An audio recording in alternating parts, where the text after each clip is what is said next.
وسراجا منيرا. أما بعد فأعوذ بالله من الشيطان الرجيم. بسم الله الرحمن الرحيم. كل نفس ذائقة الموت وإنما توفون أجوركم يوم القيامة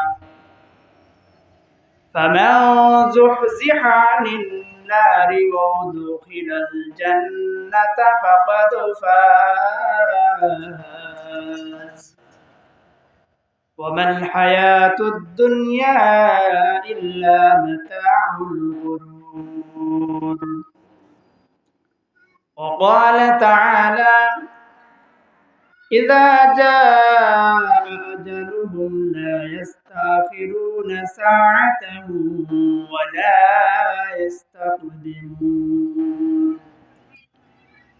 وقال رسول الله صلى الله عليه وسلم: القبر روضة من رياض الجنة أو حفرة من حفر النار.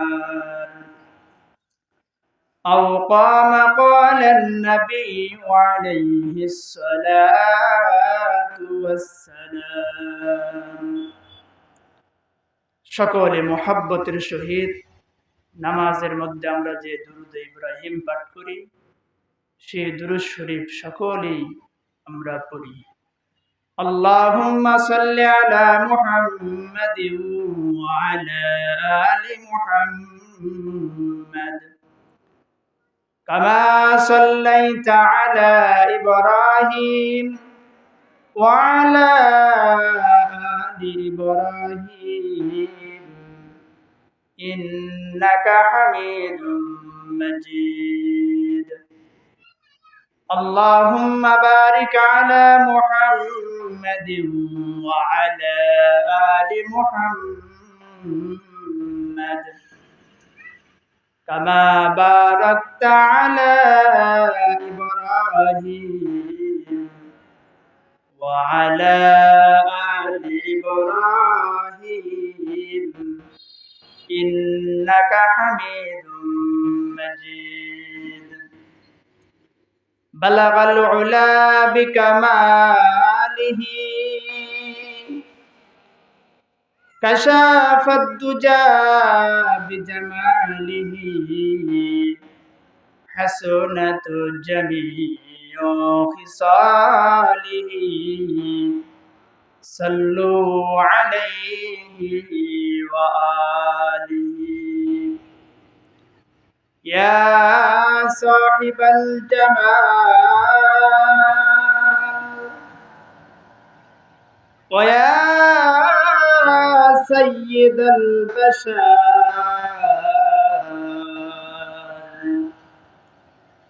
من وجهك المنير لقد نور القمر بلغ العلا বিকামালিহি। সকলে পড়ি। এই কালিমাটা অত্যন্ত দামি একটা কালিমা। যিনি লেখছেন বড় একজন কবি, কবি শেখ সাদী রহমাতুল্লাহ আলাইহি। অনেক দামি একটা কালিমা, যে কালিমার মধ্যে আপনার আমার নবী জনাবে মুহাম্মদুর রাসূলুল্লাহ সাল্লাল্লাহু আলাইহি ওয়াসাল্লামের স্বপ্ন মুবারকের বাক্য এর মধ্যে আছে। কবি শেখ সাদী রহমাতুল্লাহ আলাইহি অনেক বড় কবি ছিলেন। তিনি অনেক কবিতা লেখলেন। একদিন নিজেকে নিজে প্রশ্ন করতেছে, সাদী, সারা জীবন কবিতা লেখলা, তুমি যে সমস্ত কবিতাগুলা লেখছ, এই কবিতাগুলা কি মিজানের পাল্লার মধ্যে রাখা যাবে? নিজেকেই নিজে প্রশ্ন করতেছে। তো রাখা যাবে না, তাহলে এমন কিছু কবিতা লেখার দরকার যেগুলা মিজানের পাল্লার মধ্যে রাখা যাবে। তো তিনি মিজানের পাল্লার মধ্যে রাখার জন্য কবিতা লিখতেছেন। বালাগালুলা বিকামালিহি কাশাফাদ দুজা বিজামালিহি হাসনাতুল জামিউ খিসালিহি। এই পর্যন্ত লেখছেন, পরে আর লিখতে পারে না। নিজেকে নিজে তিরস্কার করতেছেন। এ সাদি, সারা জীবন কবিতা লেখলা, কোনোদিন কবিতা লিখতে গিয়ে তুমি বাজাও নাই, ভুল তোমার হয় নাই। আজকে এমন একটা কবিতা লিখতে গেলা যে কবিতাটা মহান রবের মিজানের পাল্লার মধ্যে রাখবা, কিন্তু এই কালিমা লিখতে গিয়ে, এই কবিতা লিখতে গিয়ে তুমি আটকে গেলা। পেরেশান হয়ে গেছি, পেরেশান হয়ে গেছি। রাত্রের বেলা ঘুমাইতে গেছে, তার পেরেশানি দেখে আপনার আমার নবী, দু জাহানের সরদার নবী, সাইয়্যিদুল কাউনাইন নবী জনাবে মুহাম্মদুর রাসূলুল্লাহ সাল্লাল্লাহু আলাইহি ওয়াসাল্লাম স্বপ্নের মধ্যে চলে আসেন। এসে বলতেছে, হে সাদি, এত পেরেশানি কেন? বলতেছে, সারা জীবন কবিতা লিখলাম, কোনোদিন কবিতা লিখতে গিয়ে আমার ভুল বাজে নাই, আটকে যাই নাই। আজকে একটা কবিতা লিখতে গেলাম, যে কবিতাটা আমি মহান রবের মিজানের পাল্লায় রাখবো, আজকে আমি আটকে গেলাম। আল্লাহর রাসূল বলে, হে সাদি, কি লেখছ? সাদি বলতেছে, লেখছি বালাগাল উলা বিকামালিহি কাশাফাদ দুজা বিজামালিহি হাসনাতুল জামিউ খিসালিহি। রাসূল, আর লিখতে পারি না, আমার তো কবিতা শেষ হয় নাই। রাসূল বলতেছে, হে সাদি, তুমি শেষে লিখে দাও, সাল্লু আলাইহি ওয়া আলিহি। কবি শেখ সাদি রহমাতুল্লাহি আলাইহি তার এই কবিতার শেষে রাসূলের সেই স্বপ্নে মুবারকে যে কালিমাটা পাইছেন, সেই কালিমাটা লিখে দিয়েছেন। বলেন আল্লাহু আকবার। এই জন্য মহব্বতের সহিত বলেন, বালাগাল উলা বিকামালিহি কাশাফাদ দুজা বিজামালিহি হাসনাতুল জামিউ খিসালিহি সাল্লু আলাইহি ওয়া আলিহি। এত সুন্দর কালিমা লিখে দিয়েছেন যে কালিমাটা কিয়ামতের আগ পর্যন্তই উলামায়ে কেরাম, মানুষ তার কালিমা জপতেই থাকবে। সুবহানাল্লাহ। এই জন্য এমন কিছু করা যেগুলা আমার মৃত্যুর পরেও যেন মানুষে বলে, না, অমুক একটা কাজ করে গেছে।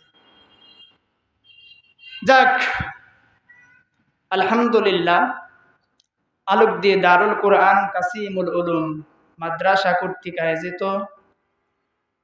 আজকে সবার সম্মানিত সভাপতি সাহেব, আমার প্রাণপ্রিয় উস্তাদ, যিনার কাছে আমি বুখারী সানি পড়েছি, আলহাজ হাফেজ হযরত মাওলানা মুহিউদ্দিন সাহেব,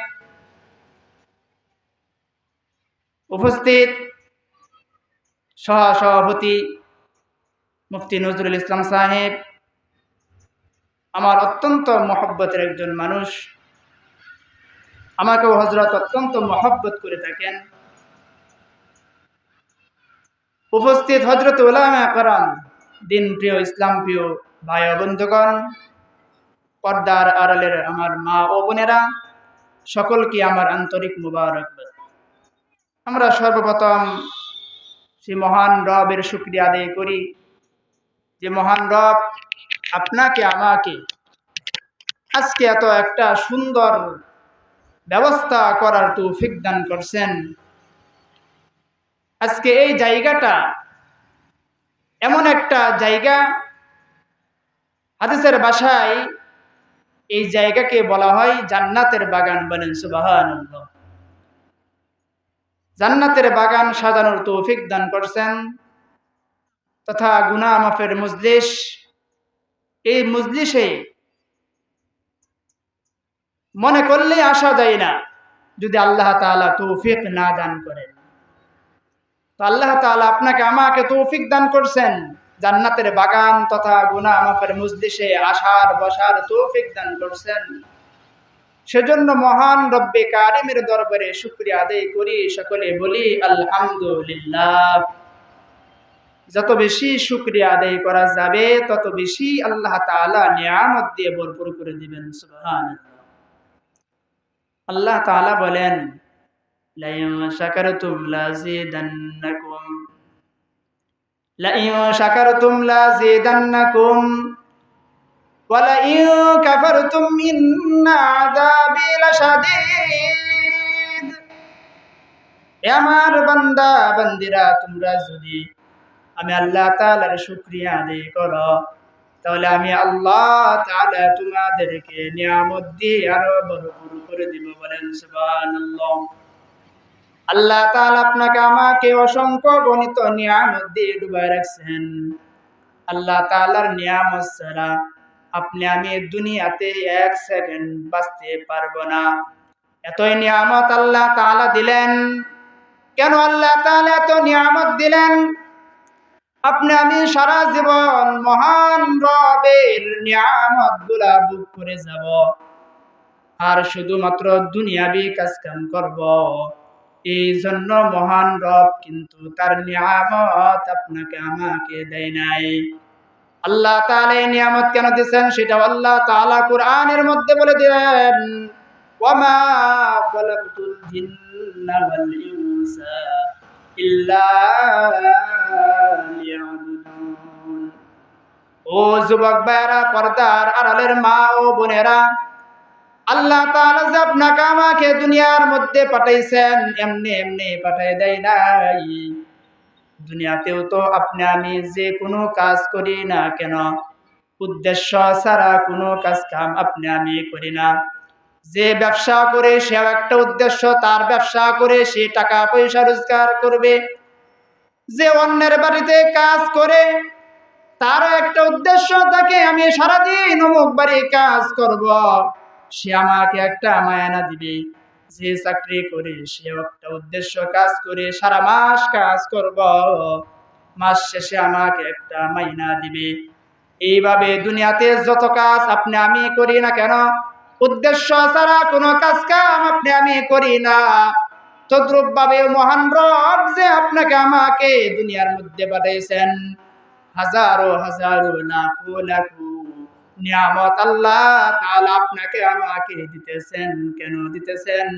মহান রবের উদ্দেশ্য হলো যে আপনি আমি যেন মহান রবের গোলামি করি। বলেন সুবহানাল্লাহ।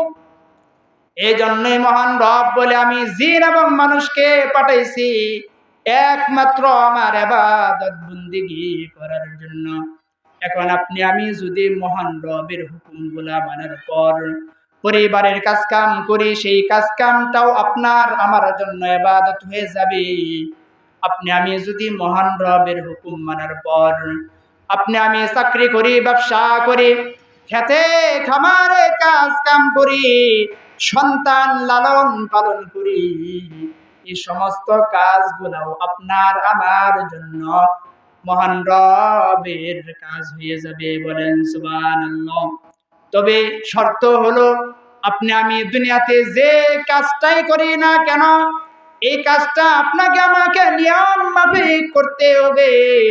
নিয়ম ছাড়া কাজ করলে ওই কাজ আপনার আমার জন্য আরো মুসিবত হয়ে দাঁড়াবে। দুনিয়াতে আপনি আমি যত কাজ করি সমস্ত কাজ একটা নিয়ম মাফিক করে থাকি। যারা খেতে কামারে কাজ করে গৃহস্থী করে, এই যে সামনে আসতেছে বুড়ো সিজন, এই বুড়ো সিজনের মধ্যে যারা ক্ষেত লাগাবে তারা একটা নিয়ম মাফিক লাগাবে। সারা সিজনের মধ্যে যতগুলা সার বিষ লাগবে তারা কিন্তু সকল সার বিষ গুলা একদিনে ক্ষেতের মধ্যে নিয়ে দেয় না। কেন দেয়া দেয় না? নিয়ম নাই, নিয়ম মাফিক কিছুদিন পরে পরে কিছু কিছু সার বিষ দিতে হয়। একবার দিলে সেই ক্ষেতের মধ্যে আর কোনো ফসল হবে না, নিয়ম মাফিক দিলে সুন্দর ফসল হবে। তেমন ভাবে আপনিও আমিও যে দুনিয়ার কাজ কাম করব, এই কাজ কাম গুলাও আপনাকে আমাকে মহান রবের নিয়ম মাফিক করতে হবে। আপনাকে আমাকে নবীজির সুন্নত তরিকায় করতে হবে। যদি সুন্নত তরিকায় করতে পারি, দুনিয়ার যত কাজ কাম করি না কেন, আপনার আমার সন্তান লালন পালন করতে হয়। সন্তান লালন পালন যদি আপনি আমি মহান রবের হুকুম মতো করতে পারি, নবীজির তরিকা অনুযায়ী করতে পারি, তাহলে ওই আমার সন্তান পালনটাও আমার জন্য ইবাদত হয়ে যাবে। বলেন সুবহানাল্লাহ। আপনি আমি যদি খেতে খামারে কাজ করি, যদি সুন্নত তরিকায় করতে পারি, নবীজির তরিকা অনুযায়ী করতে পারি, তাহলে ওই কাজটাও আপনার আমার জন্য মহান রবের কাজ হয়ে যাবে। কারণ আপনি আমি যদি মহান রবের হুকুম অনুযায়ী করি, নবীজির তরিকা অনুযায়ী করি, তাহলে খেতে কামারে কাজ করলেই লিংড়ি মারি কি কাজ কাম করবে না। সুন্নত তরিকায় কাপড় চোপড় সুন্দর করে বাস করে কাজ কাম করবে। সন্তান লালন পালন করলে সুন্দরভাবে, যেভাবে সন্তানকে লালন পালন করলে সন্তান আমার মানুষ হবে, এমন ভাবে লালন পালন করলে ওই সন্তান লালন পালনটাও আপনার আমার জন্য আল্লাহ তাআলার ইবাদতে পরিণত হয়ে যাবে। বলেন সুবহানাল্লাহ। এই জন্য যুবক ভাইরা, পর্দার আড়ালের মা ও বোনেরা, খুব খেয়াল করে কথাগুলা শুনবেন। আমি আল্লাহ তাআলার কুরআন থেকে দুইটা আয়াতে কারিমা তেলাওয়াত করেছি। নবীজির অসংখ্য অগণিত হাদিস থেকে একটা হাদিসের টুকরা তেলাওয়াত করেছি। আল্লাহ তাআলা যদি চান, এই হাদিস এবং আয়াতের উপর কিছু কথা বলবো ইনশাআল্লাহ। আল্লাহ তাআলা বলেন, কুল্লু নাফসিন যায়িকাতুল মাউত, প্রত্যেক প্রাণীকে মৃত্যুর স্বাদ গ্রহণ করতে হবে। ও যুবক ভাই, পর্দার আড়ালের মা ও বোনেরা, দুনিয়ার হায়াত কিন্তু এটা বেশি দিন না। আল্লাহ তাআলা আপনাকে আমাকে দুনিয়ার মধ্যে পাঠাইছেন, একটা সময় নির্ধারণ করে পাঠাইছেন যে অমুক বান্দা অমুক বান্দি এত বছর সে দুনিয়াতে জীবন যাপন করবে, তার সময় শেষ হয়ে যাবে, আজরাইল এসে তার জানটা কবজ করে নিয়ে যাবে। এই জন্য আল্লাহ তাআলা অন্য আয়াতে বলেন, ইযা জাআ আজালুহুম লা ইস্তাখিরুনা সাআতান ওয়া লা ইস্তাকদিমুন। মৃত্যুর সময় আল্লাহ তাআলা একটা নির্ধারণ করে দিয়েছে। যখন মৃত্যুর সময় গণায় আসবে, মৃত্যুটা এমন সময় আসবে যে মৃত্যুর সময় হওয়ার 1 মিনিট আগেও আসবে না, 1 সেকেন্ড পরেও আসবে না। যখন মৃত্যুর সময় নির্ধারণ করা আছে, ঠিক সেই সময় মৃত্যু আপনার আমার দরজায় এসে উপস্থিত হয়ে যাবে। এই মৃত্যু থেকে কিন্তু কেউ পালাইতে পারবে না। নবীরা পর্যন্ত পালাইতে পারে নাই। হযরতে সুলাইমান আলাইহিস সালাতু ওয়াস সালাম, তিনি সারা পৃথিবীর বাদশা ছিলেন, এমন একজন বাদশা এবং আল্লাহ তাআলার একজন পেয়ারা বান্দা নবী ছিলেন। তিনিও কিন্তু মৃত্যু যখন এসে গেছে, তাকেও ছাড় দেওয়া হয় নাই। মৃত্যুর সময় চলে আসছে, আজরাইল আলাইহিস সালাতু ওয়াস সালাম সুলাইমান আলাইহিস সালাতু ওয়াস সালামের সামনে উপস্থিত। ও আজরাইল ভাই, কেন আসছো? বলে, নবী, আপনাকে নেওয়ার জন্য আসছি, আপনার সময় শেষ হয়ে গেছে। সুলাইমান আলাইহিস সালাতু ওয়াস সালাম বলে, আমি এই সময় কাজের মধ্যে খুব ব্যস্ত। কারণ সুলাইমান আলাইহিস সালাতু ওয়াস সালামের কথা বাতাসে শুনতো, জিনেরা শুনতো। আল্লাহ তাআলার মাখলুকাতটা সুলাইমান আলাইহিস সালাতু ওয়াস সালামের কথা শুনতো। বলতেছে, হে আজরাইল, এই যে মসজিদে আকসা, এটা কাজ করাইতেছি জিনদের মাধ্যমে। জিন জাতি এটা অনেক দুষ্ট জাতি। এখন যদি আমাকে তুমি নিয়ে নাও, এই জিন জাতি আর মসজিদের কাজ করবে না। তো কি করা? আপনাকে তো আমাকে আল্লাহ তাআলা পাঠিয়েছেন নেওয়ার জন্যই। আজরাইল আলাইহিস সালাতু ওয়াস সালাম বলে, তাহলে আপনি আল্লাহ তাআলার কাছে একটু বলে দেখেন মহান রব কি বলি। সুলাইমান আলাইহিস সালাতু ওয়াস সালাম আল্লাহ তাআলাকে ডাক দিয়ে বলে, আল্লাহ, এমন সময় আমার হায়াত শেষ হয়ে গেল, এখন যদি আমাকে তুমি নিয়ে নাও, এই জিন জাতি অনেক দুষ্ট জাতি, তারা তো মসজিদের কাজ আর করবে না। আল্লাহ তাআলা বলে, হে আমার প্রাণের নবী, ও আমার দোস্ত, মৃত্যুর সময় যাকে যখন নির্ধারণ করা হয়েছে সেই সময় মৃত্যু হবে। তোমারও সময় শেষ হয়ে গেছে, তোমাকেও ছাড় দেওয়া হবে না। তবে আমার একটা নিয়ম আছে, এই নিয়মটা একটু পাল্টায় দিতে পারি। তোমার মৃত্যু আজকেই এখনই হবে, কিন্তু তোমার যে মৃত্যু হয়েছে এটা দুনিয়ার কেউ বুঝবেও না, জানবেও না, জিন জাতি পর্যন্ত বুঝতে পারবে না। তো তুমি তোমার লাঠির মধ্যে ভর দিয়ে দাঁড়ায় থাকবা, তোমাকে আজরাইল জান কবজ করে নিয়ে যাবে। তুমি এভাবে দাঁড়ায় থাকবা, জিন জাতি তোমাকে দেখে দেখে মসজিদের কাজ করবে। বলেন আল্লাহু আকবার। সুলাইমান আলাইহিস সালাতু ওয়াস সালাম তার লাঠির মধ্যে ভর করে দাঁড়ায় আছেন। ও যুবক ভাইরা, পর্দার আড়ালের মা ও বোনেরা, কোন গল্প বলতেছি না, কোরআনের কথা বলতেছি।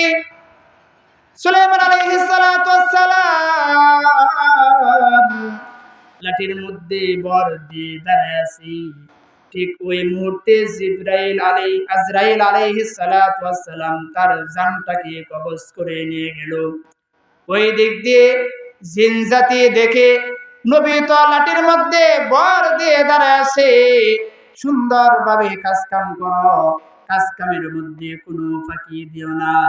ওই দিক দিয়ে জিন জাতি কাজ কাম করতেছে, কাজ করে যখন শেষ হয়ে গেছে, ওই সময় সুলাইমান আলাইহিস সালাতু ওয়াস সালাম মাটির মধ্যে পড়ে গেছে। আল্লাহু আকবার। কি হইল, কি হইল? নবী কেন মাটির মধ্যে গড়ায় পড়ল? সমস্ত জিন জাতি নবীর কাছে চলে গেছে। একজন জিন ছিল অনেক অভিজ্ঞ, তিনি পরীক্ষা করে দেখে নবী তো আজকে মৃত্যুবরণ করেন নাই, অনেক আগে মৃত্যুবরণ করছে। বলেন আল্লাহু আকবার। এই জন্য মা ও বোনেরা, যুবক ভাইয়েরা, মৃত্যুর সময় যখন গণে আসবে, ঠিক সেই সময় আজরাইল আলাইহিস সালাতু ওয়াস সালাম আপনার আমার কাছে চলে আসবে। এক সেকেন্ড সময় দিবে না, এক সেকেন্ড সময় দিবে না। এক সেকেন্ড সময় দেওয়া হয় নাই। ওই যে আল্লাহ তাআলা একদিন আজরাইল আলাইহিস সালাতু ওয়াস সালামকে বলতেছে, আজরাইল, তুমি মানুষের জান কবজ করো। তোমার কি কখনো কোনোদিন কোনো মানুষের জান কবজ করতে মায়া লাগছে নাকি? আজরাইল আলাইহিস সালাতু ওয়াস সালাম বলে, আল্লাহ, হ্যাঁ হ্যাঁ, আমার একদিন মায়া লাগছিল। ওই যে সমুদ্রের মধ্যে জাহাজ ভর্তি মানুষ যাইতেছে, সমুদ্রের মাঝখানে যখন জাহাজটা গেল, ওই সময় নদীর মধ্যে উত্তাল উঠে জাহাজটাকে ডুবাই দিছে। জাহাজটা ভেঙ্গে চুরে তছনছ হয়ে গেছে। সমস্ত মানুষ মৃত্যুবরণ করলো। একজন মহিলা মানুষ, যিনি গর্ভবতী ছিল, তিনি জাহাজের একটা তক্তার উপর আশ্রয় নিল। ওই তক্তার উপর আশ্রয় নেওয়ার পর তার প্রসব ব্যথা উঠে গেছে। সন্তান দুনিয়াতে ভূমিষ্ঠ হয়ে গেছে ওই নদীর কাঠির উপর। যখন রক্ত মাখা সন্তানকে নিয়ে মা তার স্তনের মধ্যে দুধ খাওয়াইতে যাবে, ঠিক সেই সময় তুমি আমাকে আদেশ করলা, আজরাইল যাও যাও, অতি তাড়াতাড়ি চলে যাও। ওই যে অমুক নদীর মাঝখানে জাহাজের একটা তক্তার উপর একজন মা তার সন্তানকে ভূমিষ্ঠ করছে, রক্ত মাখা শরীর, এই সন্তানকে তার দুধ পান করাবে। সন্তানকে তার স্তনের মধ্যে মুখটা লাগানোর আগেই তুমি তার এই সন্তানের পাশ থেকে তার মার জানটাকে কবজ করে নিয়ে আসো।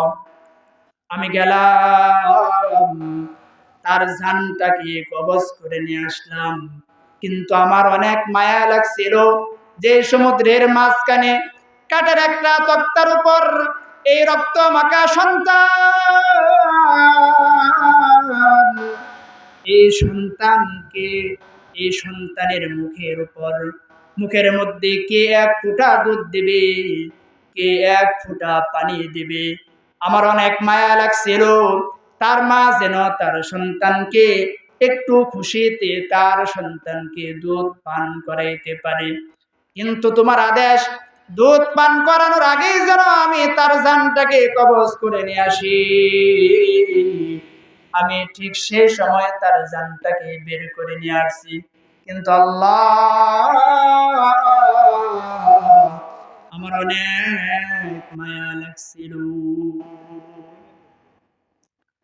আল্লাহ তাআলা আবারও বলে, আরো কোনদিন কাহারো জান কবজ করতে তোমার মায়া লাগছে নাকি? আজরাইল আলাইহিস সালাতু ওয়াস সালাম বলে, হা হা, আরেকদিন আমার মায়া লাগছিল। ওই যে তোমার নাফরমান বান্দা সাদ্দাত, তোমার নাফরমানি করছে, অনেক সম্পদের মালিক ছিল, দুনিয়াতে অনেক টাকা পয়সা খরচ করে জান্নাত বানাইছে, বালাখানা বানাইছে, সে তোমার জান্নাতে যাবে না, এই জন্য দুনিয়াতে জান্নাত বানাইছে। তার জান্নাত বানানো শেষ হয়ে গেছে, যখন সে তার ঘোড়া নিয়ে ওই জান্নাতের দিকে রওনা হয়েছে, তুমি আমাকে আদেশ করলা, আজরাইল যাও যাও, সাদ্দাত আমার নাফরমানি বান্দা তার জান্নাতে যাওয়ার জন্য সে রওনা হয়ে গেছে। যখন সে তার ঘোড়া থেকে নামবে, একটা পা মাটির উপরে রাখবে, আরেকটা পা ঘোড়ার উপরেই থাকবে, ঠিক সেই সময় তুমি তার জানটাকে বের করে নিয়ে আসবা। আল্লাহ, আমি চলে গেলাম। যখন সাদ্দাত তার জান্নাতের সামনে চলে গেল, তার গোড়া থেকে পাটা মাটির উপরে রাখছি, আর একটা পা গোড়ার উপরেই আছে। ঠিক সেই সময় আমি তার সামনে গিয়ে হাজির, সে আমাকে দেখে চিনে ফেলছে, চিনে বলতে আছে, আজরাইল ও ভাই, দুনিয়াতে আমি অনেক টাকা পয়সা খরচ করি একটা বালাখানা বানাইলাম, জান্নাত বানাইলাম, তুমি আমাকে একটু সময় দাও, আমি যেন একটু আমার জান্নাতটা ঘুরে দেখতে পারি। আল্লাহ আমাকে সে এমন ভাবে বলতেছিল, আমার অনেক মায়া লাগছিল যে আমি একটু যেন তাকে সময় দিই, তার জান্নাতটা যেন সে একটু ঘুরে দেখতে পারে, কিন্তু তোমার আদেশ এইভাবে তার জান কবজ করা, ঠিক আমি সেইভাবে তার জানটাকে কবজ করে নিয়ে আসছি, আমি তাকে সময় দেই নাই, কিন্তু আমার মনের মধ্যে অনেক মায়া লাগছে। মহান রব বলেও, আজরাইল এই সাদ্দাত তো সেই সাদ্দাত যে মায়ের পাশ থেকে সন্তান ভূমিষ্ঠ হয়েছে, রক্ত মাখা সন্তানের পাশ থেকে তুমি তার মাকে জান কবজ করে নিয়ে আসছিলা। তুমি মনে মনে ভাবছিলা যে এই সন্তানের মুখের মধ্যে কে এক ফোঁটা দুধ দিবে, কে এক ফোঁটা পানি তুলে দিবে। ওই সাদ্দাত হলো ওই সন্তান যাকে আমি সমুদ্রের মাঝখান থেকে তুলে আমি রব তাকে কত আদর করে মায়া করে বানাইলাম, কত সম্পদ দান করলাম, কিন্তু বান্দা আমাকে চিনে নাই, আমার সাথে নাফরমানি করেছে।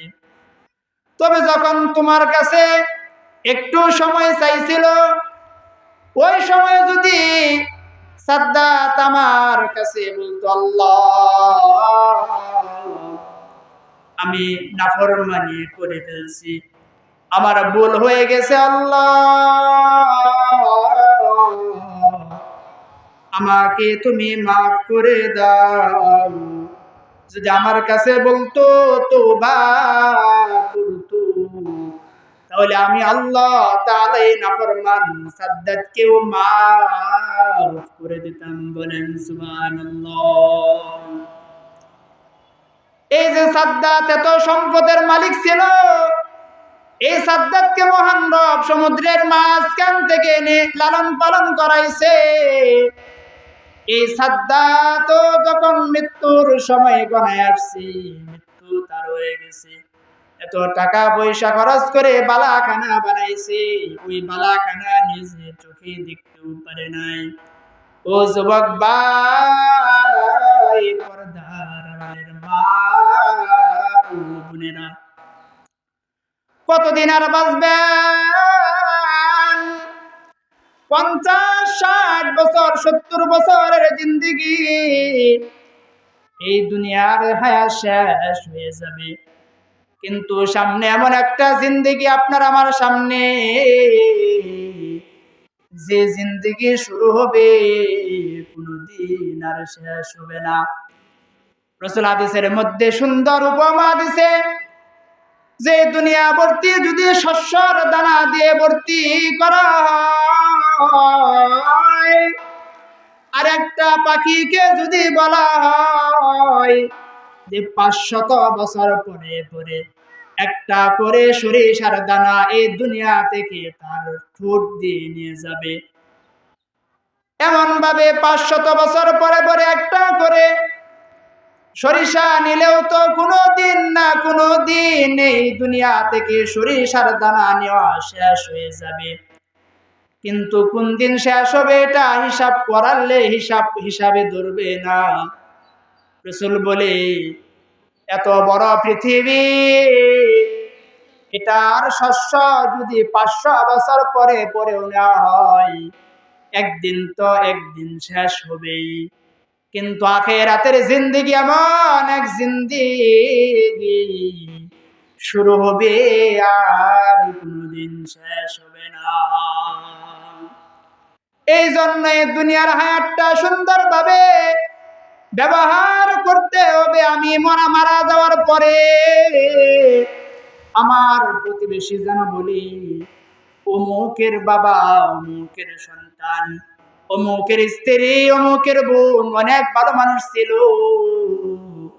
ও পর্দার আড়ালের মা ও বোনেরা, আপনি মৃত্যুবরণ করার পর যেন আপনার স্বামী আপনাকে বলে, আমার স্ত্রী অনেক ভালো মানুষ ছিল। ও মা ও বোনেরা, আপনি যতই সুনাম কামাই করেন, আপনার মৃত্যুর পরে যদি আপনার স্বামী বলে আমার স্ত্রী ভালো মানুষ ছিল না, রাসূল হাদিসের মধ্যে বলে, স্বামী যদি কোন স্ত্রী মৃত্যুবরণ করার পর বলে তার স্ত্রী তার কথা মানত না, তার স্ত্রী ভালো মানুষ ছিল না, তাহলে মহান রব ওই স্ত্রীর জন্য সরাসরি জাহান্নাম দিয়ে দেয়। বলেন নাউজুবিল্লাহ। আর যদি কোন স্ত্রী মৃত্যুবরণ করার পর স্বামী বলে, আল্লাহ আমার স্ত্রী অনেক ভালো মানুষ ছিল, আমার স্ত্রী অনেক সুন্দর মানুষ ছিল। স্বামী এমন কথা বলতে দেরি, কিন্তু মহান রব তাকে জান্নাত দিতে দেরি হয় না। বলেন সুবহানাল্লাহ। এই জন্যই তো হযরত আলী রাদিয়াল্লাহু আনহুর স্ত্রী হযরত ফাতেমা রাদিয়াল্লাহু আনহা এমন একজন মহিলা ছিল যিনি জান্নাতি মহিলাদের সর্দারনি হবে। ও যুবক ভাইরা, পর্দার আড়ালের মা ও বোনেরা, একটু লক্ষ্য করে শুনেন, সাহাবীদের স্ত্রী কত সুন্দর ছিল, কত ভালো ছিল, তাদের স্বামীদের কথা কত মানত। এখন আমাদের স্ত্রীগণ এমন হয়ে গেছে, স্বামী যদি বলে এটা করা যাবে না, স্ত্রী যে মূল্যে হোক সেই কাজ করবে। ও পর্দার আড়ালের মা ও বোনেরা, তাহলে শুনে, একদিন ফজরের নামাজের পর হযরত আলী রাদিয়াল্লাহু আনহু মসজিদে নববী থেকে ফজরের নামাজ আদায় করে বাড়ির দিকে রওনা হয়েছেন। বাড়িতে এসে দেখে তার স্ত্রী হযরত ফাতেমা রাদিয়াল্লাহু আনহা অনেকগুলা কাপড় চোপড় ধোয়ার জন্য ভিজাইতেছে, অনেক আটা দিয়ে খামির বানাইতেছে, রুটি বানাবে। হযরত আলী রাদিয়াল্লাহু আনহু স্ত্রীকে ডাক দিয়ে বলে, ও আমার প্রাণের স্ত্রী, তুমি তো কোনোদিন ফজরের পরে ইশরাকের আগ পর্যন্ত জায়নামাজে বসে বসে থাকতা, ইশরাক না পড়ে তো তুমি জায়নামাজ থেকে উঠো না, তাহলে আজকে এত তাড়াতাড়ি তুমি জায়নামাজ থেকে উঠে এত কাপড় চোপড় কেন ভিজাইছ, আর এত খামির কেন বানাইতেছ,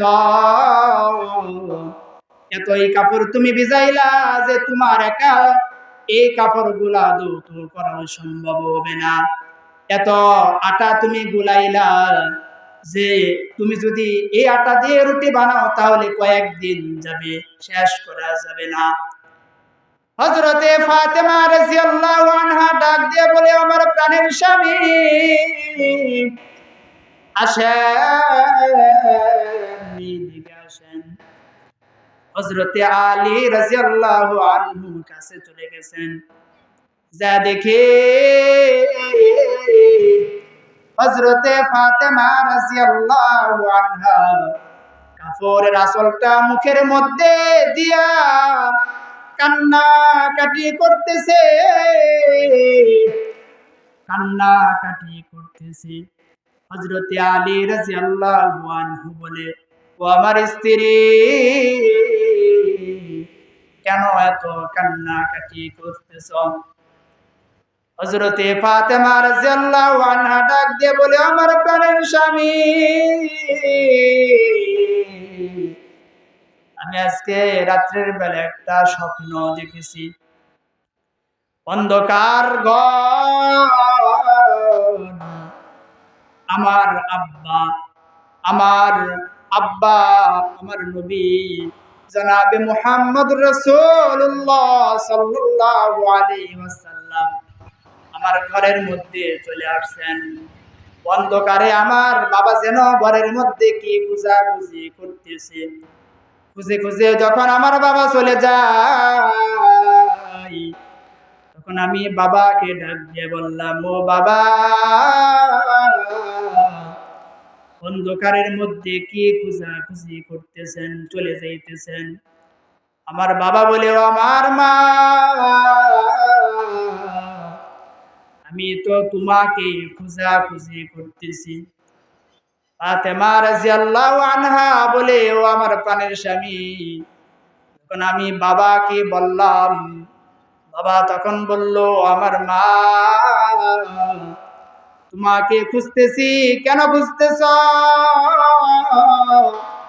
নবী বলে, ফাতেমা গো, আজকে তুমি সেহরি করছো তোমার ঘরে, কিন্তু ইফতারি করবা আমি নবীর সাথে। এই কথা বলতে দেরি হযরতে আলী রাদিয়াল্লাহু আনহু হাউমাউ করে কাঁদতেছে, কারণ আলী রাদিয়াল্লাহু আনহু এমন একজন মানুষ ছিলেন, রাসূল বলে আমি নবী হইলাম এলেমের শহর, আর সেই এলেমের দরজা হলো হযরতে আলী। আলী রাদিয়াল্লাহু আনহু এই কথা শুনে আর বুঝতে বাকি নাই, কারণ নবী তো দুনিয়াতে নাই, দুনিয়া থেকে বিদায় নিছে। নবী বলছে, সাহারি করছো তুমি ঘরে, কিন্তু ইফতারি করবা আমি নবীর সাথে। আলী রাদিয়াল্লাহু আনহুর বুঝতে আর বাকি নাই যে আমার প্রাণের স্ত্রী দুনিয়া থেকে বিদায় নেবে। হাউমাউ করে কাঁদতেছে। দুজনকে বলতেছে, হযরত আলী রাদিয়াল্লাহু আনহু বলতেছে, আমার প্রাণের স্ত্রী তুমি আমাকে মাফ করিয়া দিও, তুমি তো দুজাহানের সর্দার নবী, দুজাহানের বাদশাহ নবী জনাবে মুহাম্মাদুর রাসূলুল্লাহ সাল্লাল্লাহু আলাইহি ওয়াসাল্লামের একমাত্র তুমি সবচেয়ে ভালো কন্যা, দামি কন্যা, কিন্তু তোমাকে আমি আলীর সাথে বিবাহ দিয়েছি, এমন একজনের সাথে বিবাহ দিল যে কোনো দিন তোমাকে পেট ভর্তি খানা খাওয়াইতে পারি নাই। হযরতে ফাতেমা রাদিয়াল্লাহু আনহা হযরত আলী রাদিয়াল্লাহু আনহুকে ডাক দিয়ে বলে, আমার প্রাণের স্বামী, কোনদিন আপনার হক আমি আদায় করতে পারি নাই, আপনি আমাকে মাফ করে দিয়ে। এমন ভাবে স্বামী স্ত্রী দুজনকে ধরে কান্নাকাটি করতেছে। এই সময় তাদের দুইজন সন্তান হাসান হুসাইন ঘরের মধ্যে চলে আসছে। ঘরের মধ্যে এসে দেখে আব্বা আম্মা দুজনে কান্নাকাটি করতেছে। সন্তানেরা বলতেছে, ও বাবা, ও মা, কেন কান্নাকাটি করতেছ? ওই সময় হযরতে ফাতেমা রাদিয়াল্লাহু আনহা বলে, বাবা কথা বাড়াইও না, আগে তোমার নানার কাছে চলে যাও, নানার রওজা মুবারকের পাশে চলে যাও। কারণ সন্তানরা যখন কোনো ঘরের মধ্যে একটু সমস্যা করত, হযরতে ফাতেমা রাদিয়াল্লাহু আনহার অভ্যাস ছিল, সন্তানেরা কোনো কিছু জানতে চাইলে সন্তানদেরকে বলতো, যাও তোমার নানার রওজা মুবারকে চলে যাও, শুনতে পারবা। হাসান হুসাইন দৌড় দিয়ে তার নানার রওজা মুবারকের মধ্যে চলে গেছে। যাওয়ার সাথে সাথে হাসান হুসাইন বলতেছে, নানা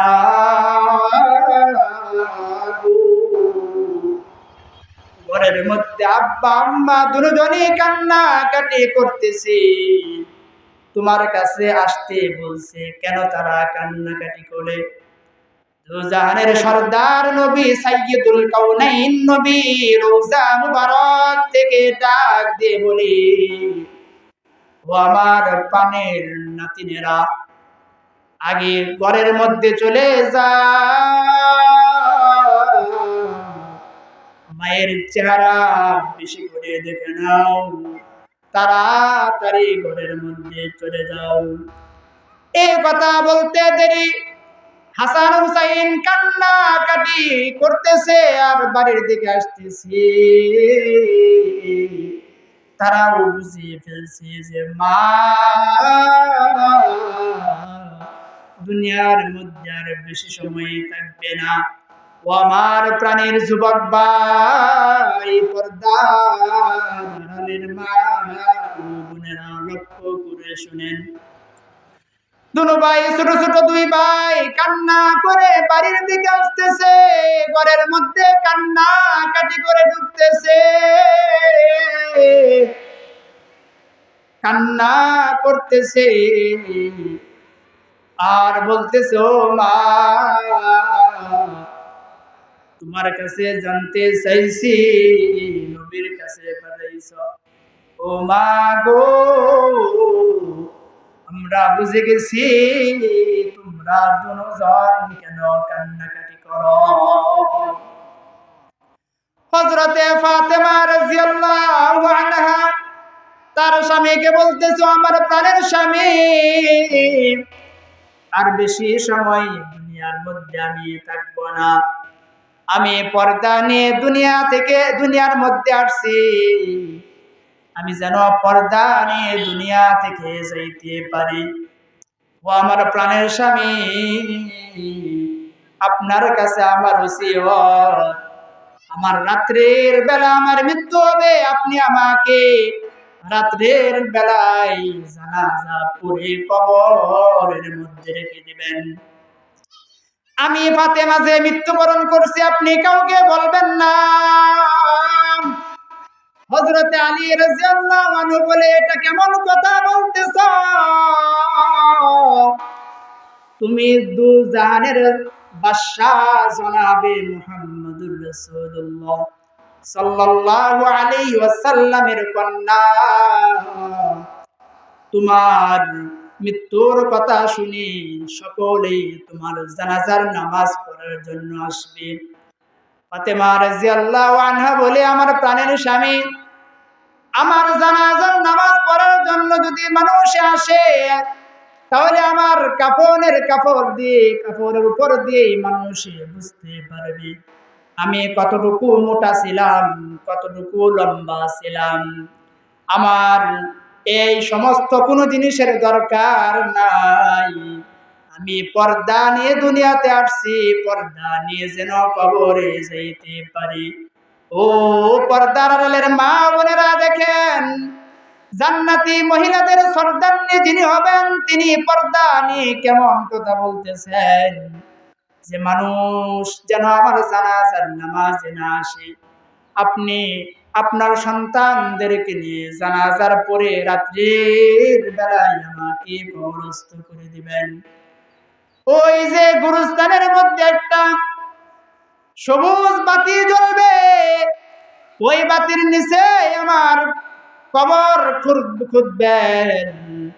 কবর খুদে আপনি আমাকে কবরস্থ করে দিবেন।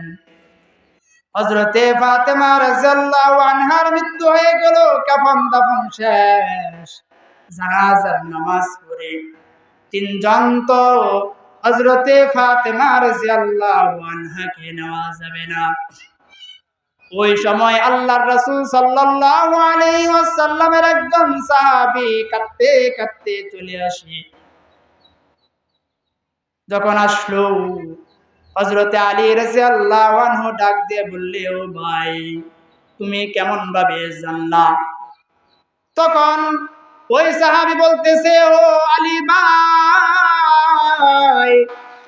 যখন এই খাটিকা নিয়ে তোমরা দাঁড়ায় রইলা, চারজন লাগে খাটিকা নেওয়ার জন্য, আমাকে মহান রব বলল, ও সাহাবী যাও যাও, আলী তার স্ত্রীকে নিয়ে দাঁড়ায় আছে, তুমি সহযোগিতা করে তাকে কবর পর্যন্ত নিয়ে যাও। কবরে নেওয়া হলো। ওই কবরটা ওই সাহাবী খুঁজছে। ওই সাহাবী কবরকে বলতেছে, ও কবর, সাবধান সাবধান, তোমার ভিতরে আজকে কাকে রাখা হবে জানো নি? দু জাহানের বাদশা নবী জনাবে মুহাম্মদুর রাসূলুল্লাহ সাল্লাল্লাহু আলাইহি ওয়াসাল্লামের কন্যা, যিনি জান্নাতের মহিলাদের সর্দারনি হবে, তাকে তোমার ভিতরে রাখা হবে। সাবধান সাবধান, বেয়াদবি করবা না। কোনো উত্তর নাই। আবার বলে, ও কবর, তোমার ভিতরে কাকে রাখা হবে জানো নি? হযরতে আলী রাদিয়াল্লাহু আনহুর স্ত্রী, উনাকে রাখা হবে। সাবধান, তুমি বেয়াদবি করবা না। কোনো উত্তর নাই।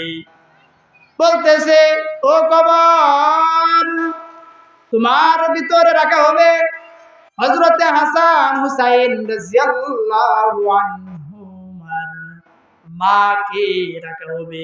সাবধান, বেয়াদবি করবে না।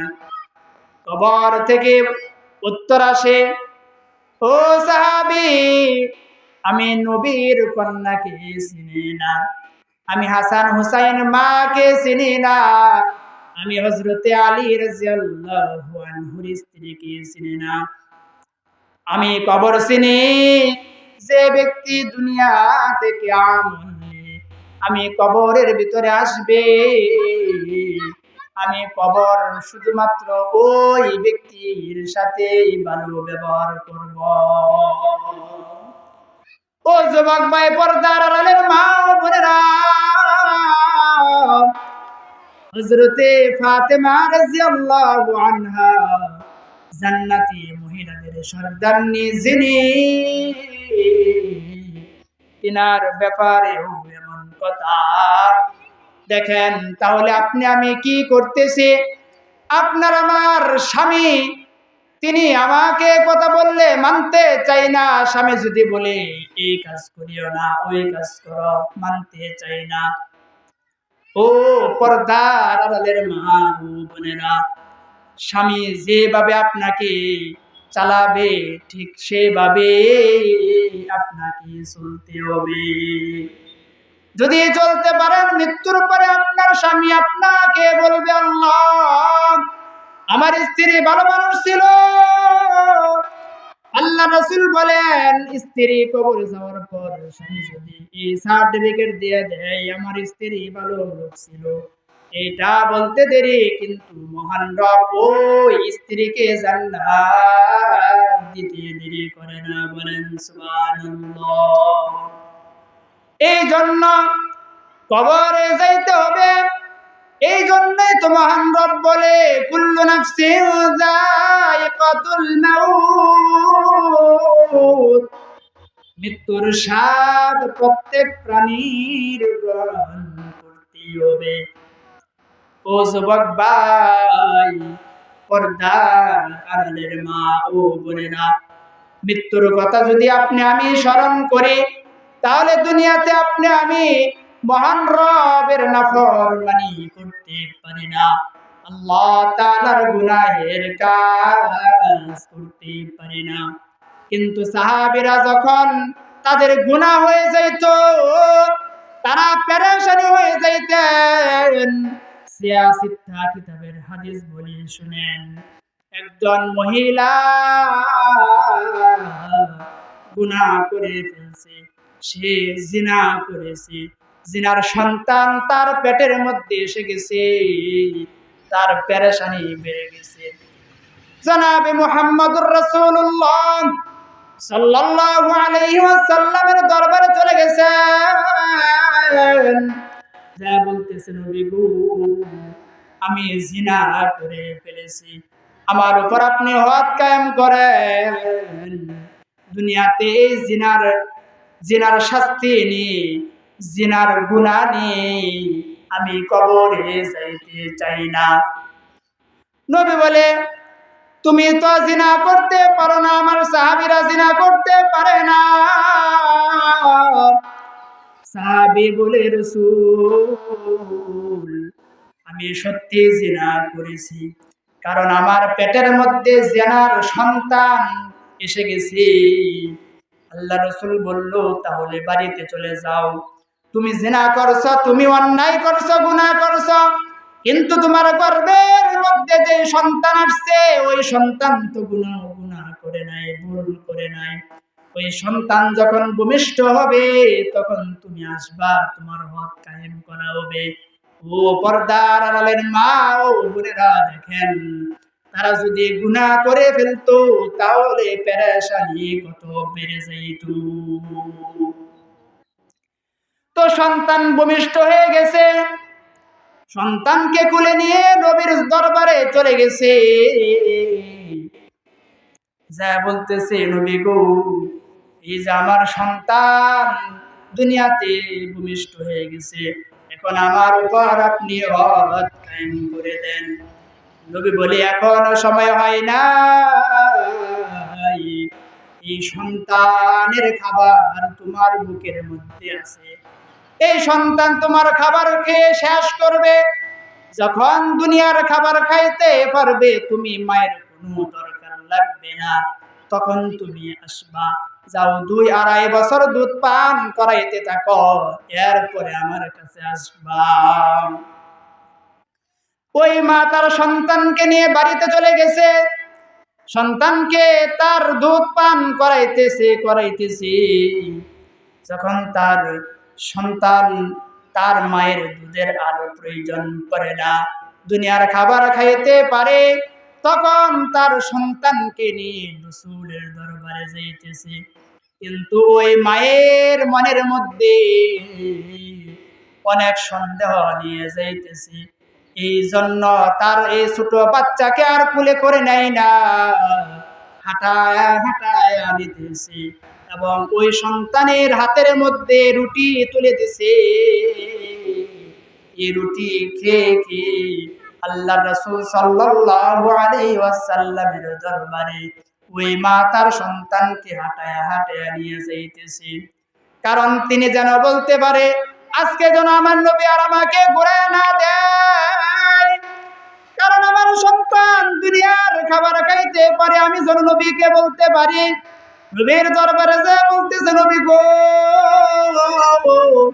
দেখেন দেখেন, এখন আমার এই সন্তানের আমি মায়ের আর প্রয়োজন নাই, আমার সন্তান একা একা হাঁটতে পারে, দেখেন রুটি আমার সন্তান খাইতে পারে, দুনিয়ার খাবার খাইতে পারে।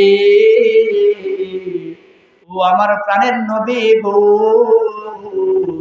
আজকে আমাকে আর আপনি ঘুরাইয়া দিয়েন না, আমার উপর আজকে আপনি হক কায়েম করিয়া দেন। আল্লাহর রাসূল সাল্লাল্লাহু আলাইহি ওয়াসাল্লাম সাহাবীদেরকে বললেন, ও আমার সাহাবীরা গো, ওই সন্তানকে আমার কাছে নিয়ে আসো। সন্তানকে, ছোট বাচ্চাকে রাসূলের কাছে নেওয়া হইলো। রাসূল বলল, সাহাবী নাও, আজকে থেকে এই বাচ্চাকে তুমি দেখাশোনা করবা। ও সাহাবীরা যাও যাও, আমার এই সাহাবীর হক কায়েম করিয়া দাও। যখন সাহাবীরা সকলে মিলে ওই মহিলাকে হক কায়েম করতেছে, পাথর শরীরের মধ্যে মিলাইতেছে, নিক্ষেপ করতেছে, এক সাহাবী যখন তার পাথর নিয়ে মহিলার শরীরের মধ্যে নিক্ষেপ করলেন, শরীর থেকে রক্ত ফিনকি দিয়ে সাহাবীর জামার মধ্যে এসে লাগছে। তখন ওই সাহাবী বলে, হায় হায় সর্বনাশ, কি হইল গো, একজন জিনাকারিনীর শরীরের রক্ত আমার জামার মধ্যে লেগে গেল। নবী বলে, ও সাহাবী সাবধান সাবধান, এমন কথা বইল না, জিনাকারিনী বলিও না, বলো তওবা কারিনী।